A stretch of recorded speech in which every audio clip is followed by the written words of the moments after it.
আমার প্রতিবেশী সম্পর্কে জানতে চায় কেউ, তারপর আমি আমার প্রতিবেশী ভালো খারাপ উভয়টি বললাম, এতে করে কি আমি গীবতকারীর মধ্যে শামিল হব? না, গীবতকারী তো হবেনই না, বরং আপনি একজন ভালো মানুষ।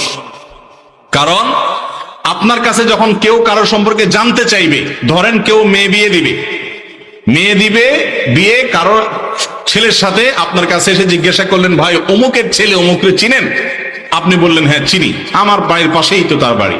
তো জিজ্ঞেস করলো মানুষটা কেমন, আপনার সাথে তার সম্পর্ক খুব ভালো, দরহম মরহম, দোস্তি আছে, বা আপনার ভাই বেড়াদার লাগে। আপনি তখন সেই সুযোগে বললেন যে এই এলাকাতে তো এরকম ফেরেশতা ছেলে আরেকটা নেই, বা এরকম ফেরেশতা মেয়ে আরেকটা নেই। আসলে কিন্তু ডাহা মিথ্যা কথা।